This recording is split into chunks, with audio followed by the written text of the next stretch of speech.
F1 వీసాలకు సంబంధించి F1 వీసాల పైన ఉన్న పిల్లలు రెస్టారెంట్స్‌లో అక్కడ ఇక్కడ పనిచేస్తున్న వాళ్ళపైన రైట్స్ అవుతున్నాయంట. అమెరికన్ ఇమిగ్రేషన్ అధికారులు రైట్స్ చేస్తున్నారని విన్నా. అవునండి. ఇప్పుడు రైట్స్ మొదలైనాయండి. హుహు. ఇప్పుడు పర్టికులర్ గా డిసెంబర్ మంత్ లో కానివ్వండి, నవంబర్ మంత్ లో కానీ ఎక్కడ టార్గెట్ చేసిండంటే మినిసోటా లో బాగా టార్గెట్ చేసిండు. మినిసోటా, మినియాపోలిస్ అని ఆ ప్లేస్ లో బాగా టార్గెట్ చేసిండు. ఓకే.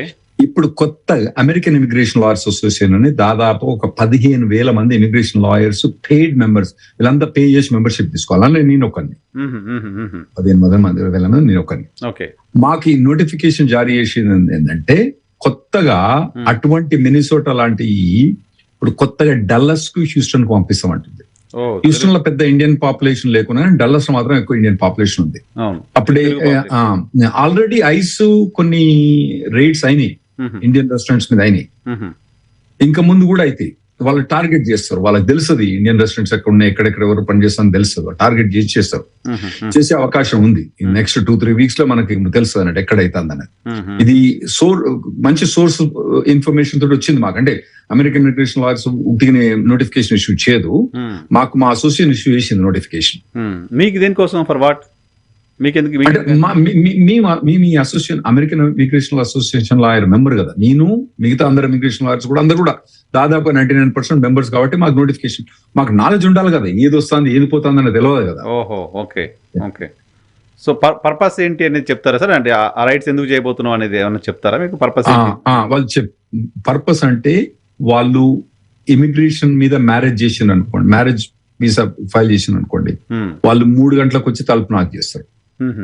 పెళ్ళామ్మ కూడా ఇంట్లో ఉన్నారా లేరా, ఎందుకంటే 3 గంటల పెట్టిపోతారు. బార్ల అన్నీ అయిపోయింది, ఇంట్లో కూర్చోవాలి కదా, అదొకటి చెక్ చేస్తారు. మ్యారేజ్ అన్నది చెక్ చేస్తారు. తర్వాత వేరే టైంలో కూడా పోయి 10 o'clock వేరే టైంలో కూడా పోయి పక్కన వాళ్ళు అడుగుతారు, మరి వీళ్ళు పెళ్ళామ్మ కూడా తెలవాలి కదా, ఎందుకంటే మ్యారేజ్ అన్నది సీక్రెట్ అఫేర్ కాదు. గర్ల్ ఫ్రెండ్ ఉండొచ్చు మీకు సీక్రెట్ గా, మీకు పెళ్ళై మీరు ఇంకోళ్ళతో కనెక్షన్ సీక్రెట్ ఉండొచ్చు, కానీ పెళ్ళాం అన్నది సీక్రెట్ అఫేర్ కాదు. అవి అన్నది క్లియర్ గా ఉండాలి కాబట్టి అవన్నీ వాళ్ళు ఎంక్వైరీ చేస్తారు. అదొకటి. ఇంకోటి F1 మీద వీసా మీద వచ్చిండు అనుకోండి, అతను కాలేజీకి పోతుండా. ఎందుకంటే కొందరు ఏంటంటే దాదాపుగా 1,00,000 మంది స్టూడెంట్స్ అసలు కాలేజ్కే పోరండి. F1 తీసుకొని ఆ యూనివర్సిటీస్కే పోరు. వాటిని Day 1 CPT యూనివర్సిటీస్ అంటాం అన్నట్టు. సో వాటి మీద ఎంక్వైరీ చేస్తారు. ఇంకోటి ఓపీటీ తీసుకున్నప్పుడు అతని జాబ్ అన్న చేయాలి లేదా ట్రైనింగ్ అని చేయాలి. ఇతను జాబ్ చేస్తుంటా, ట్రైనింగ్ చేస్తుంటా, లేదా ఇంట్లో కూర్చొని మంచిగా కూర్చొని తింటాడా, వేరే దగ్గర పని చేస్తాంట, అది ఎంక్వైరీ చేస్తారు. స్టెమ్ ఎక్స్టెన్షన్ అప్పుడు పని చేయాలి, శాలరీ రావాలి. ఇవన్నీ కూడా ఇన్స్పెక్ట్ చేయరండి, ప్రతి స్టెప్ చేయరు. ఆడ వచ్చి మీ ఎంప్లాయర్ పేరు ఇస్తారు, వాడు రాసుకుంటాడు, అంతే. ఆడొచ్చి ఇన్స్పెక్ట్ చేయరు అన్నట్టు. ఇప్పుడు వాళ్ళు ఏమంటారంటే మేము వచ్చి ఇన్స్పెక్ట్ చేస్తాం ఫిజికల్ గా ఎక్కడుంటే అక్కడికి వచ్చి. ఇప్పుడు ఎందుకంటే మీరు జాబ్ ఇప్పుడు ఎవరన్నా F1 స్టూడెంట్ మీరు తీసుకున్నారు అనుకోండి, మీ దగ్గర ట్రైనింగ్ ఇస్తుండ్రు, ఎక్కడ ERTVలో ట్రైనింగ్ ఇస్తుండ్రు. ERTVలో ట్రైనింగ్ వచ్చినప్పుడు వాళ్ళు వస్తారు. ERTVలో ఈ పర్టికులర్ రాహుల్ రెడ్డి ఉన్నాడా లేడా, ఉంటే ఒకవేళ లేడనుకోండి పక్కన వాళ్ళని అడుగుతారు, స్వరగారినో మిగతా వాళ్ళనో అడుగుతారు. ఏమడుగుతారు, అరే ఇక్కడ రాహుల్ రెడ్డి అని అతను పనిచేస్తుండా తెలిసిపోద్ది కదా, అటువంటి అన్నీ ఎంక్వైరీ చేస్తున్నట్టు. సో అవన్నీ ఫీల్డ్ ఎంక్వైరీస్ అంటారు, ఫ్రాడ్ డిటెక్షన్ ఎంక్వైరీస్ అంటారు. ఆ ఫీల్డ్ ఎంక్వైరీస్ అన్నది ఓపీటీ కానివ్వండి, స్టెమ్ ఎక్స్టెన్షన్ అంటే H1B అన్నప్పుడు ఇతను అక్కడ జాబ్ చేయాలి, చేస్తుండా చేసలా, ఇవన్నీ ఎంక్వైరీ చేస్తున్నట్టు. ఈ మధ్యలో ఏమైందంటే ఒక లేడీ కాంగ్రెస్ మెన్ కొన్ని అనౌన్స్మెంట్ చేసింది. ఆమె ఏమన్నదంటే డల్లస్ లో 700,000 H1Bs లాస్ట్ ఇయర్ ఫైల్ చేసిందని ఒక అనౌన్స్మెంట్ చేసింది ఆమె.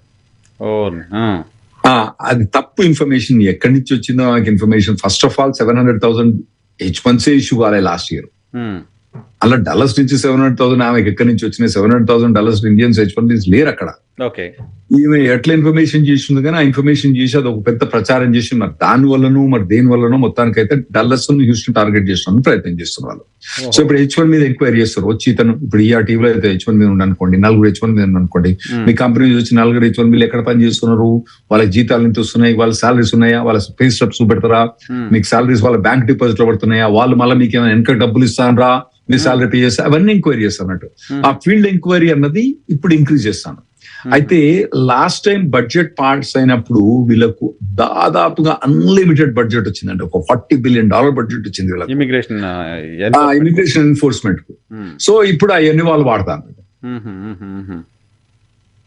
గ్రీన్ కార్డ్ అప్లై చేసినా కూడా, గ్రీన్ కార్డ్ అప్లై చేసినప్పుడు అదే జాబ్లు ఉండరా, అదే జాబ్ లేదా, గ్రీన్ కార్డ్ ఉన్నదా, ఆ పెండింగ్ స్టేటస్ ఉన్నప్పుడు వాటన్నిటి మీద కూడా వాళ్ళు ఎంక్వైరీ చేస్తారు. సో హూస్టన్ అండ్ డల్లాస్ లో ఇప్పుడు ఇది థ్రెట్ ఉంది, నడుస్తున్నాయి ఉంది. ఇప్పుడు నడుస్తాందని చెప్తలేను నేను. సర్ప్రైజ్ మాకు అంటే జరిగినాయి అవన్నీ రోజు జరుగుతూనే ఉన్నాయి. ఇప్పుడు ముందు జరిగేది మినియాపోలిస్ లో ఏం చేసిందంటే ఒక 3,000 మంది ఆఫీసర్లు వచ్చి మొత్తం ఎంక్వైరీ చేయడం మొదలు పెట్టారు అన్నట్టు. ఓకే, అంటే 3,000 మంది ఒక్కొక్కటి 10 ఎంక్వైరీ చేసిన అనుకోండి, రోజుకు ఎంత అవుతుంది? అంతే కదా, 30,000 ఎంక్వైరీ. అట్లా వాళ్ళు పోయి ఎంక్వైరీ చేసే ఛాన్స్ ఉంటుంది. అయితే ఇందులో ఏంటంటే వాళ్ళకి ఇంకా వేరే ఇన్ఫర్మేషన్, ఇదేంటంటే మన ఇండియన్ ప్రకారం చెప్పినా గానీ ఒక ఇండియన్సే కాకుండా వీళ్ళకు వేరే టార్గెట్ కూడా ఉంటారండి. కొందరు ఏంటంటే ఇల్లీగల్ గా పనిచేస్తారు. ఇప్పుడు వైఎన్ఆర్ గారికి ఆధార్ కార్డు ఉంటది, పాన్ కార్డు ఉంటది.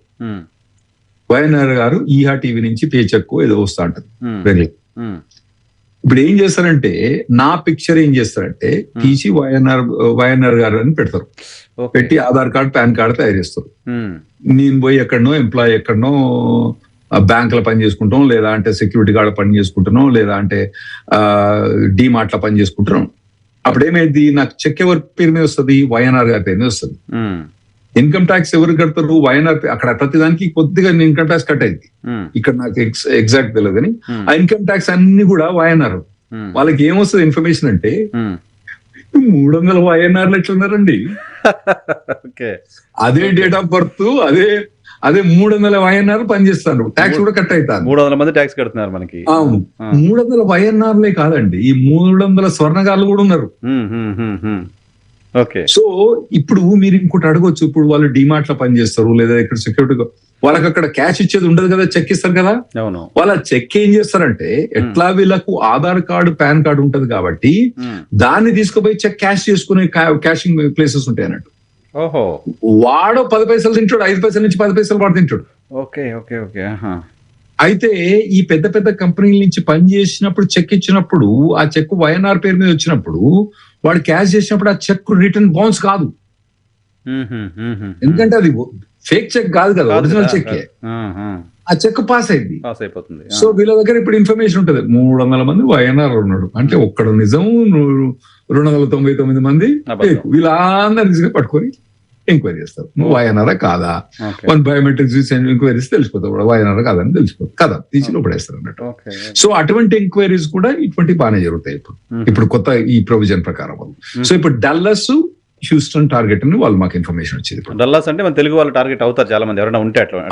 అంటే మన మీదనే టార్గెట్ అని ఏం కాదు, ఓవరాల్ ఇమిగ్రేషన్ టార్గెట్ మనం డల్లస్ లో ఎక్కువ. డల్లాస్ లో మన వాళ్ళ పాపులేషన్ ఎక్కువ అని చెప్తారు కాబట్టి నేచురల్ గా ఉంటుంది, అక్కడ హిట్ అవుతుందేమో ఎక్కువ చూడాలి. ఓకే, కొంతమంది రద్దు కూడా చేశారు, 4,000-5,000 F1 రద్దు చేశారని కూడా విన్నాను. రద్దు చేయడానికి సంబంధించి పాజిటివిటీ ఉంటుందా? వాళ్ళని డిపోర్ట్ చేస్తారా అక్కడ నుంచి డైరెక్ట్ గా? అంటే వీసాలు రద్దు చేసిండ్రు అంటారా మీరు చెప్పేది?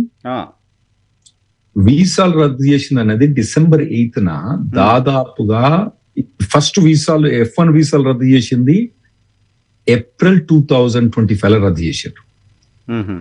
రద్దు చేసినప్పుడు ఏం చేసిందంటే వాళ్ళ సివిల్స్ నుంచి కూడా సస్పెండ్ చేసిండ్రు. ఓకే, వాళ్ళకి ఎటువంటి అరెస్ట్ రికార్డు ఉన్నా, ఇప్పుడు మీకు ఒక ట్రాఫిక్ టికెట్, ఒక పార్కింగ్ చేసిండ్రు, ఎక్కడ తప్పు పార్కింగ్ చేసిండ్రు, వాడు పార్కింగ్ టికెట్ ఇస్తాడు, మనం తీసి పడేసినాం అనుకోండి, అదేమైందంటే అది కోర్టుకు పోయి నువ్వు కోర్టుకు హాజరు కమ్మని చెప్పిండు, లేదా పైసలు కట్టమని చెప్పిండు. నువ్వు కోర్టుకు హాజరు కాలే, పైసలు కట్టలే, వాడు అరెస్ట్ వారెంట్ ఇష్యూ చేస్తాడు.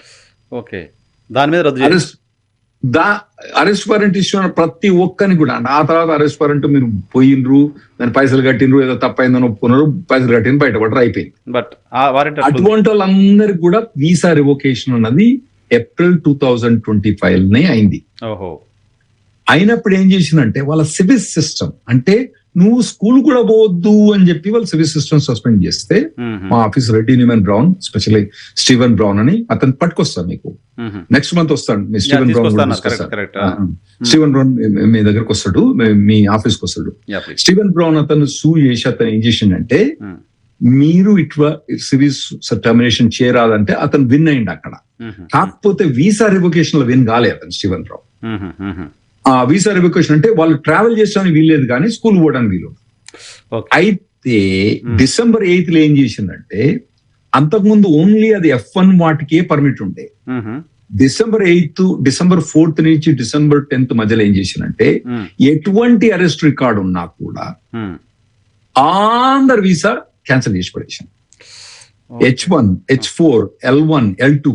ఇంకోటి, హస్బెండ్ కు అరెస్ట్ రికార్డు ఉందనుకోండి, హస్బెండ్ H1 మీద ఉన్నాడు, H4 కూడా రివోక్ చేసి పడేసి, వైఫ్ ని కూడా పంపించేసారు అక్కడ నుంచి. వైఫ్ కూడా పంపించలే. వాళ్ళు అక్కడ ఉండొచ్చు, పని చేయొచ్చు, కానీ వాళ్ళు ట్రావెల్ చేయరాదు. ట్రావెల్ చేయరాదు. ఓకే. ఒకటేనండి, లక్ష్మణ్ రేఖ గుర్తుపెట్టుకోవాలి. బార్డర్ లక్ష్మణ్ రేఖ దాటితే ప్రాబ్లం, ఇంకా లోపల ఉంటే ప్రాబ్లం లేదు. కౌంట్ డౌన్ స్టార్ట్ అయింది. 365 రోజులు అంటే ఇంకో మూడేళ్ళు ఉంది. ఇంకా ఈ సంవత్సరం గడిచిపోయింది, ఇంకా 3 ఏళ్ళు భరించాలేమో. వామ్మో, ఏడాదికే 3 జల్ల నీళ్ళు ఆగిపించిండండి మమ్మల్ని, ఇంకా 3 ఏళ్ళకి